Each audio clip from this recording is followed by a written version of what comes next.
seorang presbiter, apa diaken atau penatua atau pendeta, adalah seorang pelayan.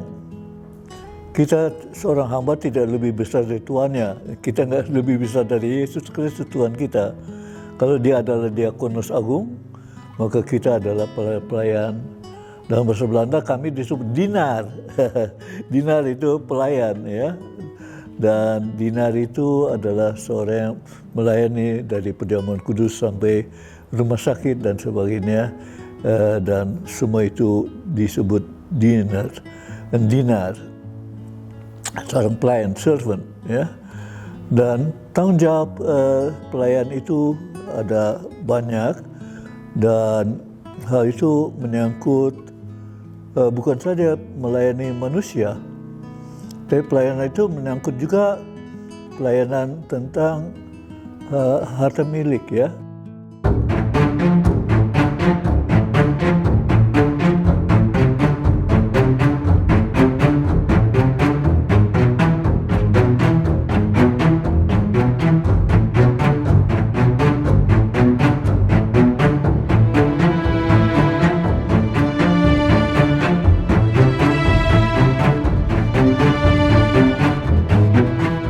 Sahabat kaset dan pemirsa yang lain yang bisa menangkap siaran ini, kami gembira karena kita berjumpa pada kesempatan ini dengan tema akuntabilitas seorang pelayan, ya, seorang pelayan atau akuntabilitas gereja.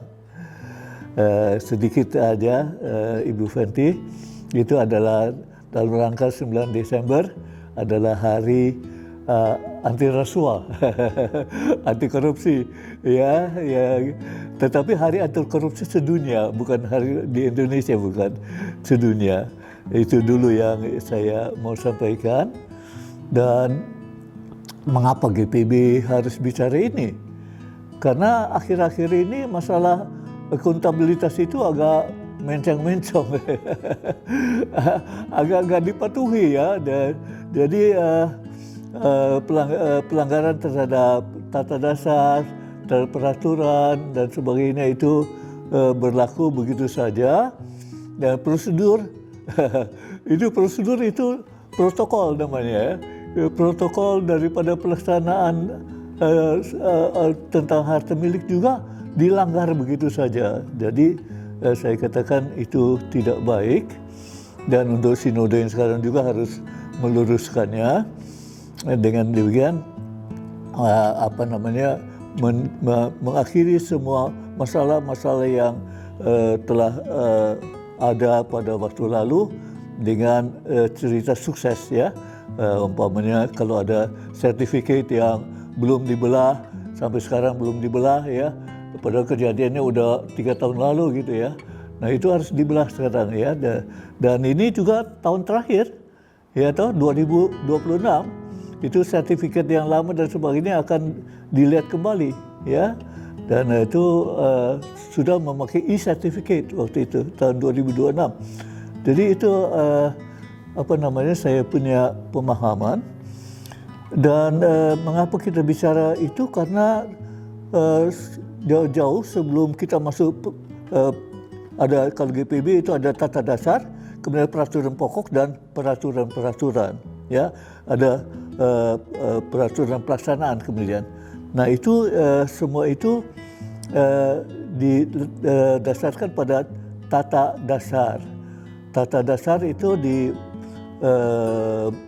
bab 6 di pasal 14. Nah, GPB telah dikaruniakan, kita gereja historis, ya.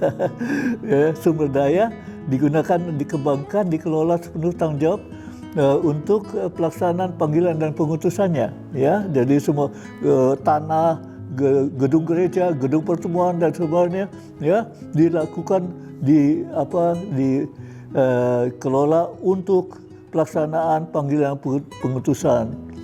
Lalu kita punya sumber daya cuma 3, ya. Ya, sumber daya insani, manusia, ya, sumber harta milik, dan sumber daya lain-lain, ya. Mungkin ada nanti sumber daya atom. Siapa tahu ya, dan sebagainya. Kita karena udah masuk abad digital, kita expect next ya what ya. Dan itu, dan seluruh sumber daya tersebut harus disadari, dipahami dan dikembangkan dalam satu kesadaran pengelolaan secara bersama dan hidup sepelayanan. Tidak boleh ada yang jemaatnya mau gini, sinode mau gini, nggak ada.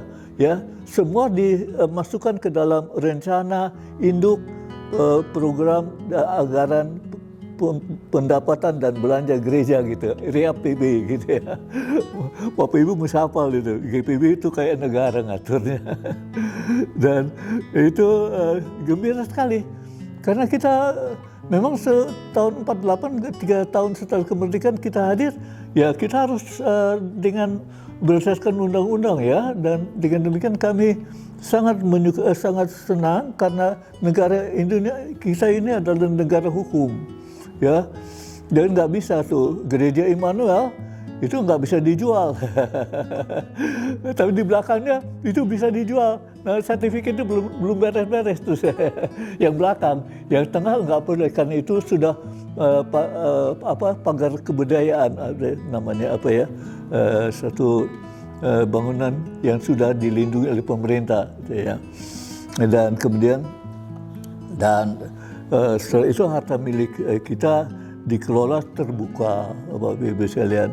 Nah, kalau ada korupsi, ya itu pelaksana di tengah-tengahnya, ya, dan itu sudah termasuk high level corruption. Tetapi itu kadang-kadang juga sebabnya jadi lucu-lucu, ya. Tetapi yang sangat penting itu dikelola dengan baik dan bertanggung jawab, dan dipertanggungjawabkan pada waktunya. Habis masa 20 tahun juga dan sebagainya, itu sudah tidak ada masalah. Dan GPB tetap utuh, baik bangunannya, tanahnya mungkin di Rolslah dan sebagainya, tetapi dia tetap merupakan satu keutuhan yang tidak tercabik-cabik, kecuali ada gedung yang sudah strategis, dijual lagi. Sayang banget ya, tapi ya udah dilaksanakan, kita terima saja. Tetapi itu bukan hal yang sangat penting ya, sangat menentukan, bukan. Ini pengelolaannya yang sedemikian betulnya simple ya, karena diputuskan 5 tahun sekali, dilaksanakan, lalu sidang berikutnya, persidangan sinode berikutnya dilaporkan. Jadi sangat jelas perjalanannya, dan itu menyangkut ya satu babak baru sebetulnya. Babak itu mulai tahun 1970 ya, di mana dalam persidangan sinode di Bandungan, di Semarang sana ada Bandungan, tempat istirahat ya, tempat ya sangat bagus itu Bandungan. Dan di sanalah persidangan kita dilaksanakan. Dan di Bandungan itu ditetapkan satu ketetapan, yaitu pemanfaatan harta milik GPB yang tidak produktif menjadi produktif, ya. Jadi itu, tetapi itu tidak berarti menjual-jual, tidak, ya, itu berarti di bawah menjual, ya. Umpamanya di sini ada sewa pakai, ada kerjasama pengoperasian, kerjasama pengelolaan, dan yang terakhir tukar guling. Jadi bukan tukar apa ya, tukar guling. Saya nggak tahu itu apa, suami istri bertukar guling itu ya.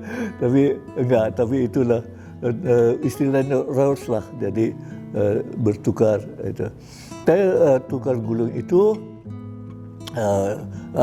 berakibat kekal ya, jadi selamanya udah kita tukar ya. Tetapi ada juga yang BOT ya, Board Operating and Transfer, itu dilaksanakan untuk 20 tahun atau 25 tahun. Tahun 1977 gitu ya dilaksanakan, lalu tahun 2002 atau berapa itu selesai. Saya sebagai pelaksana ya masih hidup, jadi masih bisa melihat itu selesai dan barangnya kembali. barangnya kembali, dijual. Dijual. Saya bilang kenapa bangunan dan letak yang strategis itu dijual? Karena Sinode tidak mempunyai badan semacam pendamping yang bisa melihatnya secara jauh ya. Padahal itu adalah suatu bangunan dengan yang bersejarah ya, dan artinya dan bermanfaat sekali di pusat kota sekali. Tapi ya udah kebijakan itu toh bukan gedung gerejanya yang dijual dan sebagainya. Dan di sanalah kami bersyukur bahwa okelah kita jalan terus, tapi next jangan lakukan lagi. Punyalah satu badan, bukan badan pembantu, tapi semacam ring penasihat yang bisa memberi perspektif tentang apa yang kita punya di sini, di situ dan sebagainya. Ya, dan masalah itu juga agak bukan mangkrak ya, tapi agak susah ya. Rumah sakit di satu kota besar itu akhirnya nggak bisa dijadikan rumah sakit, Pak. Karena rumah sakit itu juga kayak Rauslag ya. Rumah sakit itu berada di area yang tidak boleh dibangun itu karena izin lingkungan nggak ada untuk itu. Nah, itu di samping satu saya nggak bisa sebutkan karena ini akan membuka macam-macam hal. Tetapi pokoknya itu tidak memenuhi syarat untuk itu, karena rumah sakit itu kan ada segala macam ya yang dikeluarkan dan kemudian harus disalurkan. Nah, itu yang tidak ada. Akibatnya rumah sakit itu menjadi teaching hospital. Menjadi hospital pengajar. Tetapi yang datang itu anak-anak dari organisasi-organisasi lain ya, dari organisasi iman lain ya. Saya lihat, nah, mana calon perawat Kristennya kok nggak ada. Jadi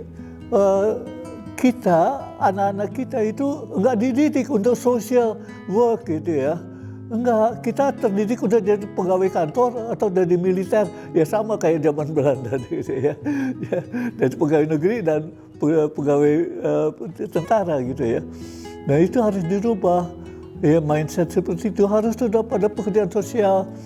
Buktinya kita buka sekolah perawat yang datang bukan anak-anak Kristen ya, dan sebagainya. Nah, itulah, dan saya harap bahwa hal itu bisa itu, dan sekolah ini menjadi sangat diakui dan disenangi oleh mereka yang ya saudara-saudara kita ya. Nah, itu yang sangat indah ya. Jadi dengan demikian kita tidak bisa buka rumah sakit. Oke lah, kita teaching hospital, tetapi saya katakan next time bisa menjadi semacam laboratorium dong ya. Kan nggak menerima orang itu, jadi bisa menjadi rumah sakit laboratorium berbagai hal yang bisa dijadikan kegiatan rumah sakit itu. Nah, seperti itu, dan dengan demikian saya katakanlah kita harus kembali ke zaman Nuh. Di mana Allah berkata ini sudah keterlaluan kekerasan yang dilakukan di bumi ini ya. Sudah sampai ke hadiratku gitu kira-kira ya. Dan oleh karena itu Allah menghukum penduduk bumi kecuali Nuh dengan anak-anak dia dan menantunya ya. Dan binatang-binatang lengkaplah spesiesnya, dan itu yang menjadi penghuni daripada dunia baru setelah banjir besar. Jadi korupsi itu mulai di kerusakan mental, akhlak, kerusakan moral ya, dan juga kerusakan lingkungan ya, karena mereka tidak bertanggung jawab. Juga kerusakan ke sesama manusia, hak sesama manusia. Jadi kekerasan itu sangat besar pada waktu itu ya. bayangkan kalau di mana polisi nggak ada, tentara nggak ada ya, kekerasan dilakukan, pasti yang kuat yang menang itu ya. Dan kekerasan itu dilakukan oleh penduduk itu dan itu merata, dan Tuhan katakan out dengan world ini, dengan dunia ini, dan harus ada dunia baru. Dan jadi kekerasan adalah mula, jadi mau bicara tentang korupsi ya mulai dari zaman Nuh. Jadi itu yang harus kita lakukan. Dan kemudian kita punya ayat-ayat juga yang memang membimbing kita ya. Katakanlah itu 1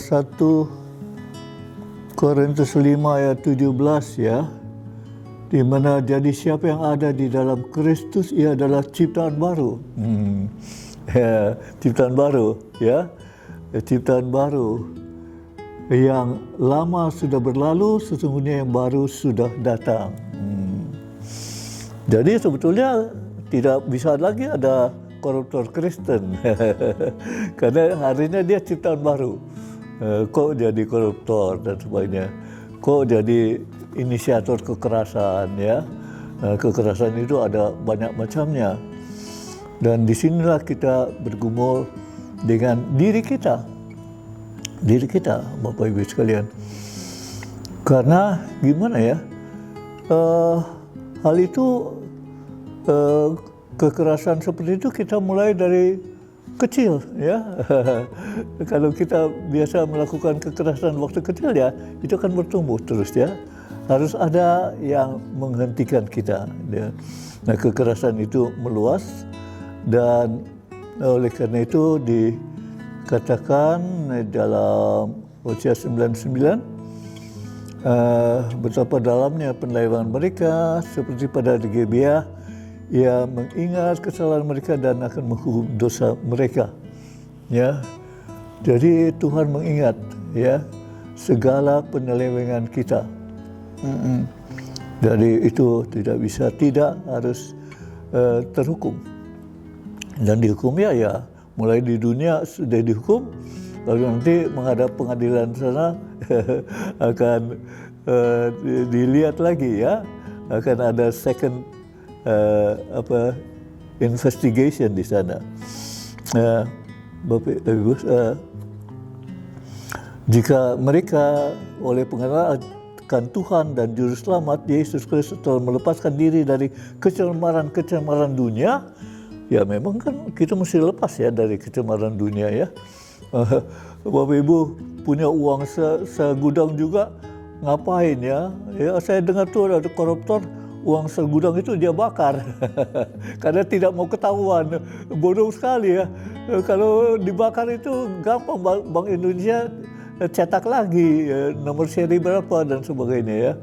Tetapi kalau kita melakukan hal-hal seperti itu, kecemaran dunia, ya saya miris ya mendengar kisah rakyat kita nggak punya makan, kisah anak-anak yang ditinggalkan di pasar, ya, kisah kekerasan terhadap anak 9 tahun dibunuh oleh ibu tirinya, lalu bapaknya ada yang membunuh anak barusan dan sebagainya, enggak tahu karena apa, dan kemudian seperti itu kekerasan terhadap anak dan sebagainya, memang turunan dari kisah Nuh tadi ya.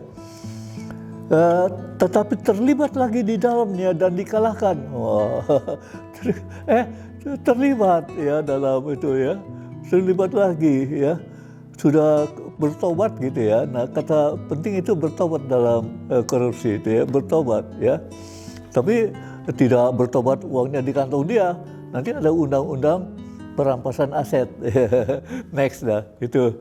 Jadi itu setelah Undang-Undang Nomor 20 tahun 2001 ya, itu saya selidiki ada undang-undangnya, betulnya dibaca aja di Undang-Undang 31 tahun 1999 gitu ya. 999 itu buat polisi. Ya, merek Nah, itu baca saja, sebab kalau baca Undang-Undang Nomor 20 itu kita lihat hanya sanksinya dan sebagai pelanggaran sanksi gitu ya. Sedangkan bentuk undang-undangnya masih harus memakai naskah 31 ya, Undang-Undang Nomor 31. Nah, itu sekali lagi kemudian terlibat dalam dikalahkan. Ya, kita yang harusnya adalah pemenang kalah ya. Tetapi itulah, jadi jangan dikalahkan. Akhirnya keadaan mereka lebih buruk dari semula, ya itu. Masa kita mau setback sedemikian, ya sebagai pribadi, sebagai seorang terhormat, mau setback lebih jelek dari yang kemarin katanya ya. Lucu amat ya, waduh nggak mau saya jadi lebih jelek kemarin ya. Akhirnya ada dialog di tempat kematian, di kuburan katanya. Jika aku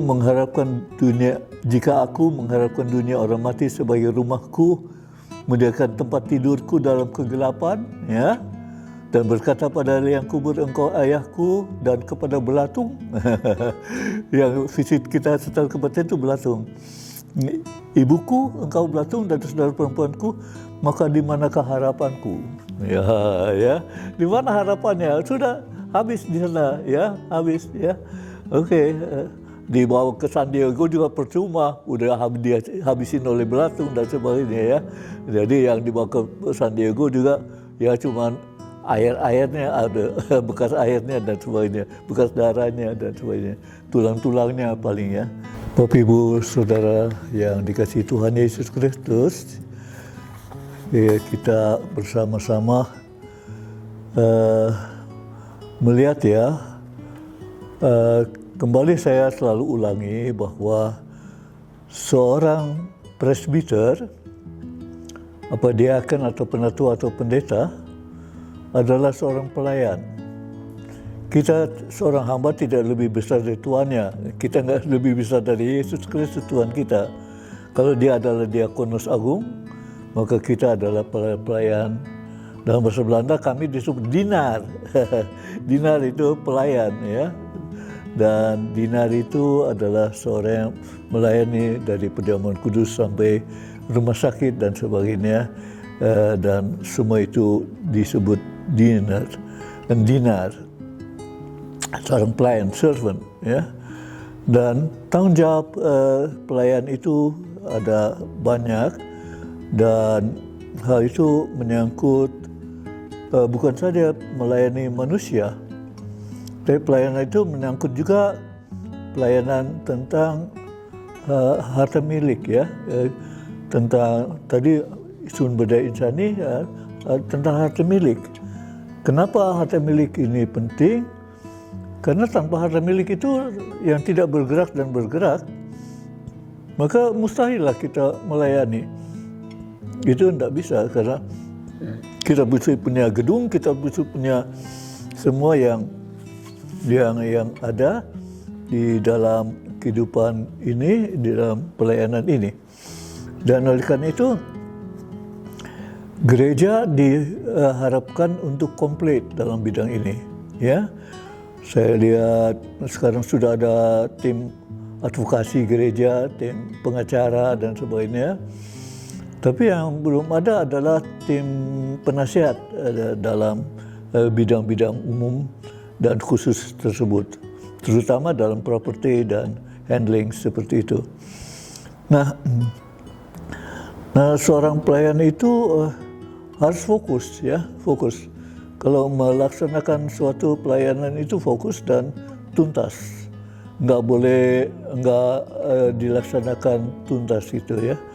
Harus sangat-sangat selesai dan tanggung jawabnya juga harus akurat ya, harus akurat ya. Tanggung jawab kita tidak boleh sepotong-sepotong, nggak boleh kita terhutang tanggung jawab, nggak bisa. Dan itulah yang saya pelajari. Seolah-olah kalau turun di Jakarta saya langsung ke kantor sinode ya tanggung jawab. Pak Pendeta laporan gitu ya, dan laporan keuangannya gitu ya, langsung diminta ya, dan itu harus memang andai kata diminta di pesawat juga saya udah siap ya gitu ya. Dan pelayan itu melaksanakan tugasnya dalam rangka pengutusan panggilan dan pengutusan gereja. Dan di sanalah kita berada untuk program-program yang ada di jemaat rentang 5 tahun dan kita tidak melalaikannya. Nah itu pelayan, lalu dari sanalah kita berangkat menuju tugas-tugas umum, ya. Waktu saya di Manila itu dalam rangka common witness, common witness, ya, dia kesaksian umum.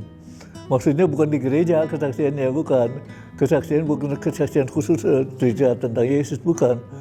Terus cerita tentang kondisi masyarakat, keadaan masyarakat dan melayani masyarakat dalam bidang-bidang mereka, ya. Karena saya ingat sekali itu imam yang ada di situ di gereja Katolik itu mengantar saya, dia uskup atau apa ya, pakai salib besar gitu, mengantar saya, dan itu adalah perkampungan pemulung. Jadi kami harus bicara tentang kondisi pemulung, ya. Kami harus bicara tentang nasib mereka bagaimana ke depan.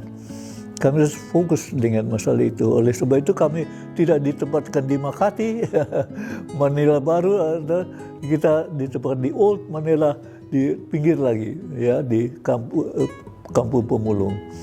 Dan itu saya senang sekali karena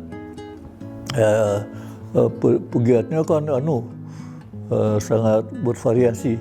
Bapak Ibu, well, we are going to you are going to listen to my closing statement, ya, bahwa gereja Tuhan ini merayakan dengan sungguh-sungguh juga Hari Anti Rasuah 9 Desember yang akan datang, karena itu Hari Anti Rasuah sedunia. Dan itu sudah kita selalu rayakan. Kalau di luar negeri itu mereka selalu merayakan dengan sangat-sangat intens, ya. Dan disinilah kita melakukan komitmen itu diperbaharui dari tahun ke tahun supaya tidak melupakan masyarakat yang dipinggirkan, masyarakat yang tidak terlayani, masalah hutang-hutang kita pada masyarakat dan sebagainya. Dan di sanalah kita berada, dan oleh karena itu jangan habiskan waktu kita hanya untuk pelayanan ke dalam. Ya, sekarang adalah tugas pelayanan keluar, dan itu harus seimbang. Nah, anggarannya pun harus ada dan sebagainya. Dan dengan demikian kita bersama dapat melihat bahwa kita adil, bukan gereja yang memikirkan diri sendiri, tetapi memikirkan orang lain juga. Ya, kalau tidak nanti kita omon-omon katanya, omon-omon saja. Selamat Hari Anti Rasuah sedunia 9 Desember dari tahun 2025, ya.